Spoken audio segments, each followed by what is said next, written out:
up, Dorksiders? I'm Nick Comics. And I'm Brand X. And you're here for the Batman vs. Superman spoiler review. That's right. If you haven't seen the movie yet, you're probably one of the only ones who hadn't seen it yet. That's right. But either way, if you haven't seen the movie yet, we'll give you 3, 2, 1. Go ahead and stop. You don't want to watch this until you've seen the movie. Then come back, watch the video, and see what you think. That's right. Regardless of what you think about this movie, go spend your money, go see the movie in the theater, and make your own decision for yourself. You should be watching this after you've seen the movie, Right. not deciding if you should go see the movie. Exactly. So we're not trying to talk anybody out of anything. Nope. We paid our money. We went and saw it, and we're not sorry about it. But this movie.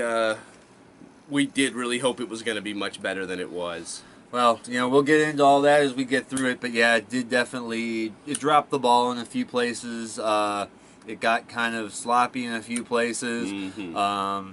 Used some kind of redundant plot devices that we've seen in countless movies and shows already. Right. And just for it to be what it was, the ultimate showdown, Batman vs. Superman, this once-in-a-lifetime thing that some of us as kids have been waiting for 20, 30 years to see, it just kind of fell short of greatness. It really did. I was really disappointed that the battle that took place at the end of Man of Steel between Superman and General Zod was much more epic, if you will, than the fight we saw between Batman and Superman. Absolutely. And I wouldn't think that would be the case, but it most certainly was. I'd stand to say that there's a lot more fights that I've seen, maybe in the last 10 years of movies that were more epic. Oh, and it shouldn't have been that way. With these two No. colossal titans of comic book industry going at each other, and the two most beloved characters since a long time, since the 50s or whatever, since the golden age of comics, these beloved characters, this has been a moment in the coming. Oh, yeah. And it seemed like it just fell short. Yeah, exactly. And, there was a lot of other things going on in there that I think would have benefited much better in a whole nother movie. Absolutely. And director Zack Snyder said that when it came down to the main narrative of the movie, which was Batman and Superman, that he wanted to also have something in there to kind of curve the narrative and make it a bit more complicated. And yeah, I think he did that, but I think he did it a little too much. Right. And it threw a lot of people off. It had a lot of people wondering what this meant, or wondering how this was supposed to fit into the story. And of course, you have some fanboys that think that a good bit of people out there just weren't intelligent enough to catch it. But I don't really think that's the case at all. No. I think people just it was just too much information. It really was. It was too much information, and some of the information wasn't delivered in a way that you'd have to see the movie 2 or 3 times to finally get everything. And I'm not saying that there are movies in this genre and other genres that you shouldn't have to see 2 or 3 times before you get the whole story, but you should still be able to follow the story on your first go round. You shouldn't have to watch a movie 2 or 3 times and just be like, at the end of the first time you're like, what did I just see? Yeah. What exactly just happened? Exactly. I need to go and rewatch all this just to know what happened. Like, I went and rewatched Star Wars because I was like, okay, now that I watched it as a fan and saw the story, now I want to go back and see Easter eggs and knowing what I know now, see if it all fits together the way I think it should. But I wasn't going back going, what happened? Right. It was more like, I'm going to watch this again just to see what I missed. Exactly. And with this movie, it's like, it's not that. It's like, I think I need to watch that again just to see if I can make sense of it. Right. I mean, so we'll talk about some big things that bothered us. When Lois Lane, and keep in mind, we've said spoilers, but one more time, spoilers, because we're about to get into specific stuff, okay? Absolutely. So spoilers happening. For those, is there maybe some of you that don't know that Jimmy Olsen was in this movie? Oh, yeah. If you look at the credits, the person who was standing by Lois and then got shot in the head and dropped, that was Jimmy Olsen, the cameraman that was with Lois Lane. So, for those of you that hope to see Jimmy Olsen in the DC universe, you saw him, and he's dead. He's dead.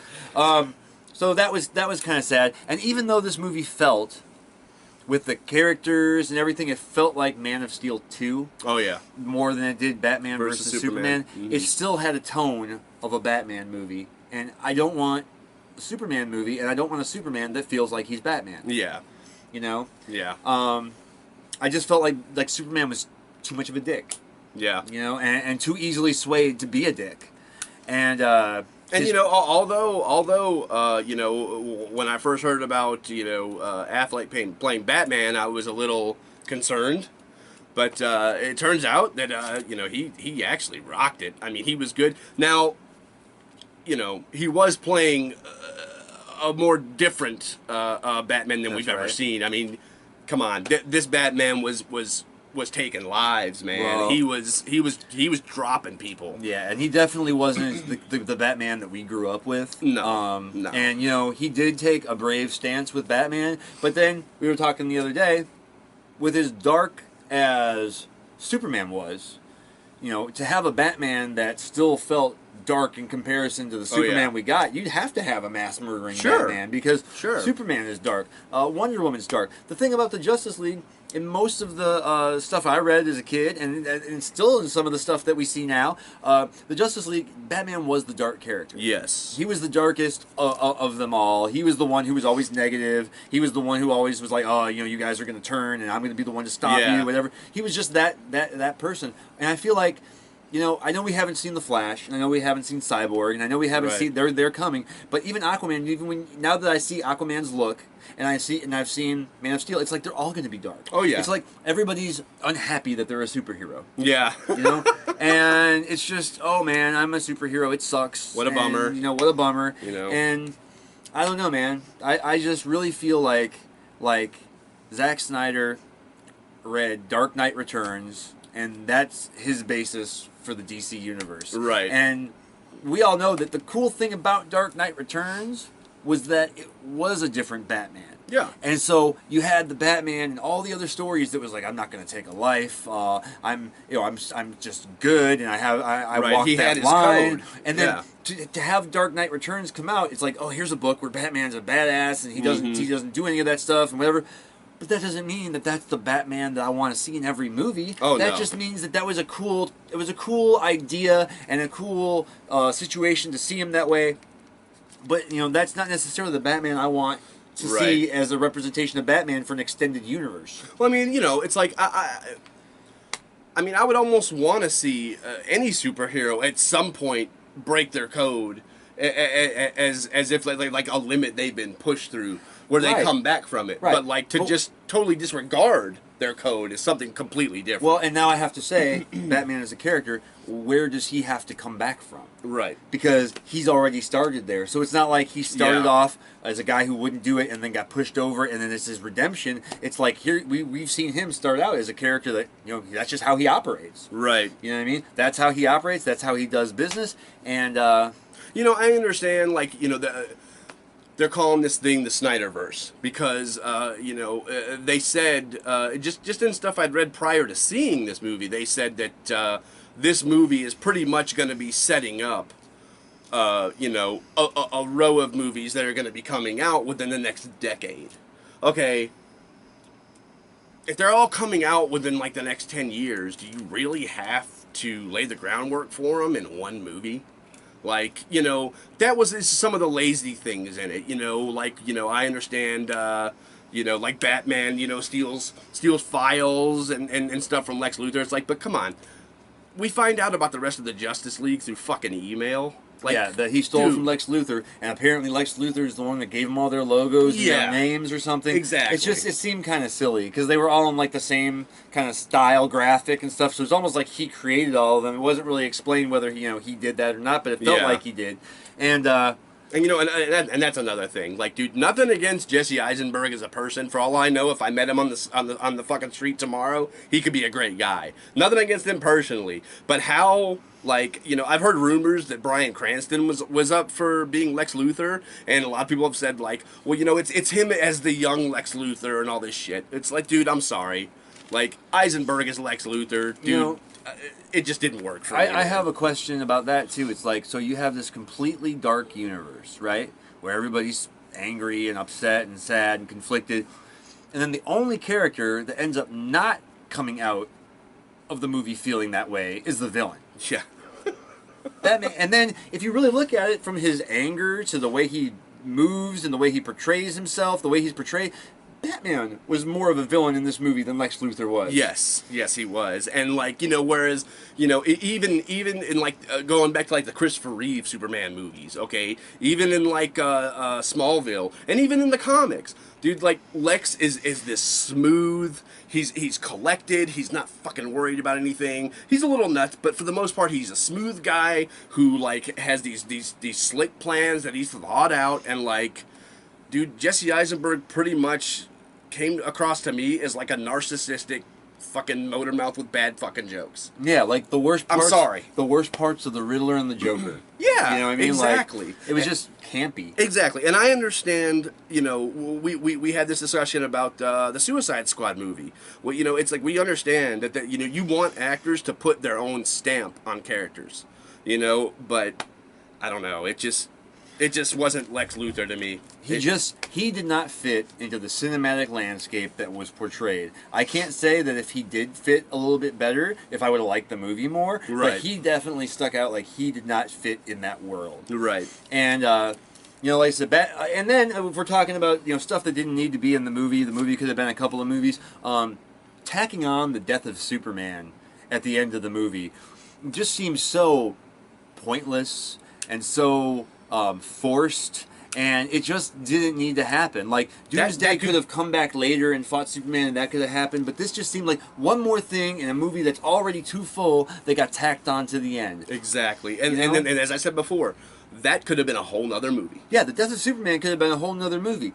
It definitely could. Batman versus Superman, I would have thought the main fight, the fight that the movie was about, the fight that was the climax, would have been Batman versus Superman. Right. But there was another, hour of movie afterwards. And exactly. It's almost like they slap each other around for a while, and then they become buddies. Yes. They fight each other for about 6 or 7 minutes, and then, of course, since both of their mothers' names are Martha, they decided to bro out or something, Oh, my mom's name is Martha. Yours too? Oh, my God, high five. Did we just become best friends? We're bros. Yep. Oh, my God.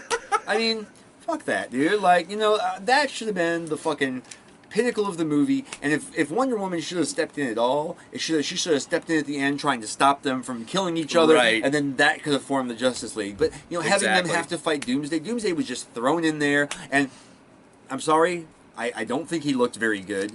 Yeah. He pretty much, the groundwork for him is from the body of General Zod, who was a big guy, but not, nothing like Doomsday. But I'm just saying, from the special effect, it really seemed to pull out of the world and pull out of the landscape. And for a movie that was, set so dark, so dreary, so real, so everything is just it's very dark and real, and, For that to happen, it just felt like, okay, so we have this real gritty world and then this special effect that doesn't quite fit into this real gritty world, and it's pulling me out of the movie. It's pulling me out to the point where I'm like, that's a special effect. That's not, I'm not feeling it. If you've seen the deleted scene, oh yeah, it's called Collision or something like that, and it's got the Steppenwolf in it, and that looked more real to me. Oh yeah, than Doomsday. Definitely. Doomsday, I mean, there were points in the fight with Doomsday where he looked a little real, but there were some real sloppy special effects in there with him. There really were. I mean, to me, the best thing that came out of Doomsday was Wonder Woman.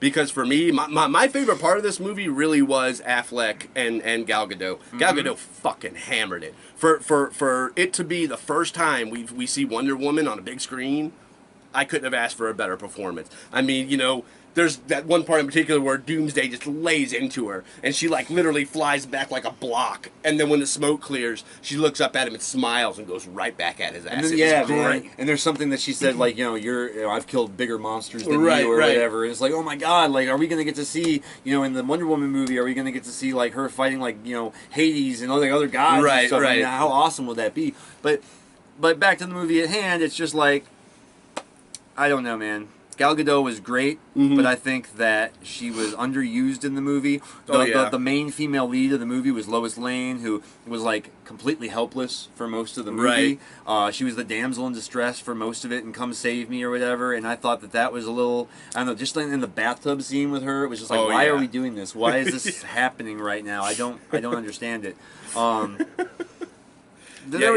Especially for the budget. I mean, $250 million budget. It's I don't know. I mean, I know they used a lot of special effects, obviously.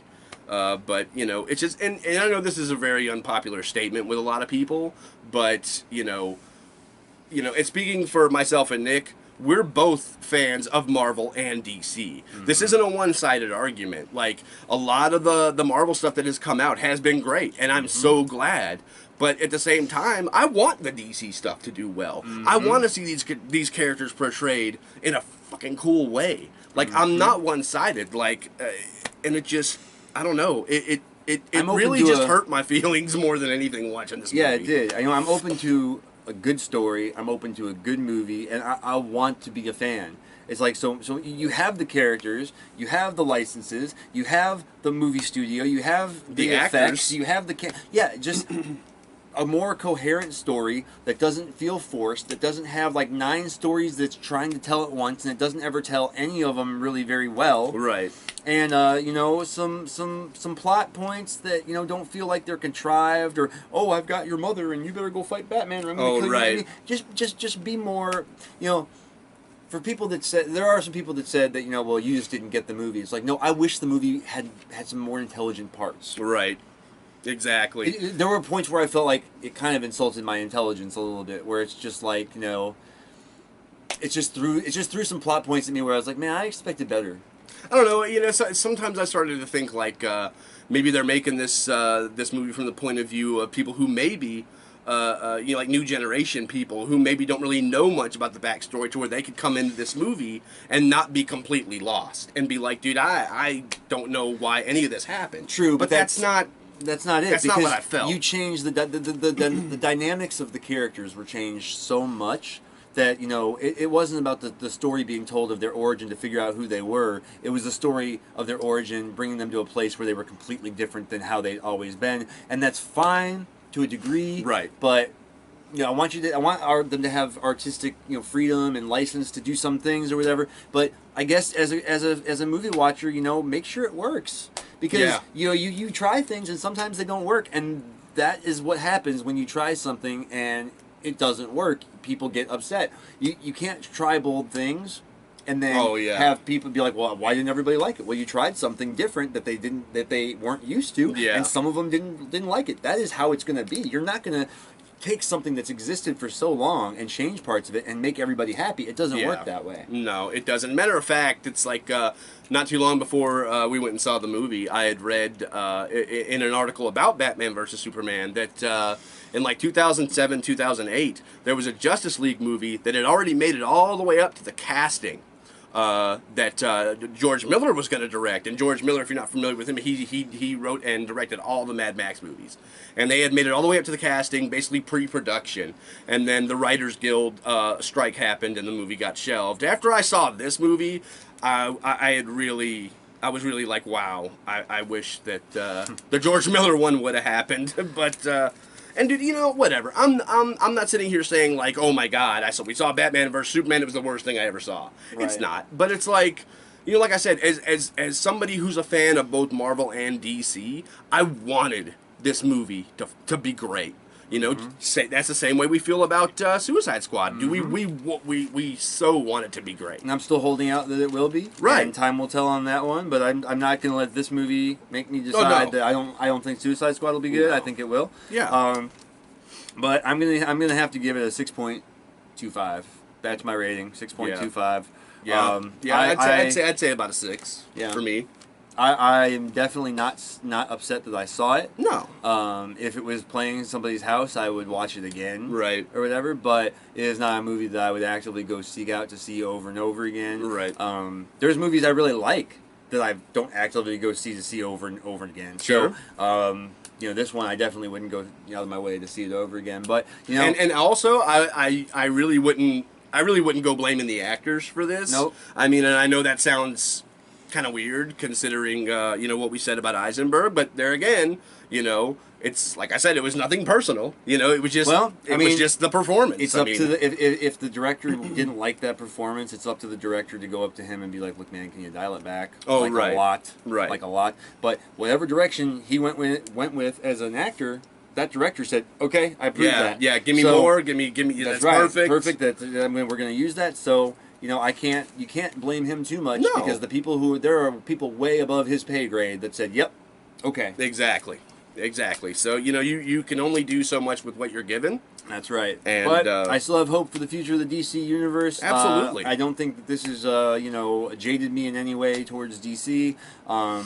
I can't make myself like a movie that, or say that the movie is great when I don't think it is. But I think there's potential for the DC universe, and I hope that in the years to come, that potential is realized. Absolutely. And it is acted upon, and that we get some really great stories and some really great characters. Yeah, I mean, we still have the Justice League movies to look forward to, and Aquaman and Cyborg and Flash, all that. So there's plenty more to come, and I hope that they all are just incredible. I really do. I wish the best to both Marvel and DC. Absolutely. So and let us know in the comments what you thought. Let us know down below. Did you like it? Did you hate it? Do you think that we're wrong? I mean, hey, if you guys didn't like what we said, or you guys thought that we were wrong, convince me. I'd love to hear. We'd love to hear from you, and we'd love to get into a dialogue about what you thought about the movie. Absolutely. So, just comment below, subscribe, and we'll bring you guys more videos in the future. And absolutely, always, and also for the Dorksiders in the immediate area, we have basically Dorksider Army get-togethers where we go to these new movies together. Yeah. And so if you're in the immediate area for Civil War, Suicide Squad, anything, Doctor Strange, yeah, exactly, anything superhero related. Just always check the Dorkside of the Nerd group, and we always have all the information on there. And I also wanted to give a very special shout out to one of our admins, David Michelson, who when you do come to these premieres and stuff, I don't know if you can see, but he makes these great buttons Dorkside and magnets, Dorksider Army buttons, and he's just an awesome guy, and for the Civil War premiere, he'll be making buttons for people that are either Team Captain America or Team Iron Man. So if you know that you're coming, go ahead and and all the information will be on the group, basically. Yep, and it'll be on the event, so just put down that you're coming on the event, and then let them know in the comments whether you're Team Iron Man or Team Captain America, and there'll be a button waiting there for you. Exactly. So we look so forward to seeing you, at the movies. We look forward to hearing from you on the videos, on the group. Please subscribe. Let us know how we're doing. If there's anything you'd like to know about, drop us a line. Let us know. Maybe we'll do a video about it. And, absolutely. As always, may the nerd be with you guys. And X marks the dork. I'm Brand X. Nick Comics. We'll see you next time.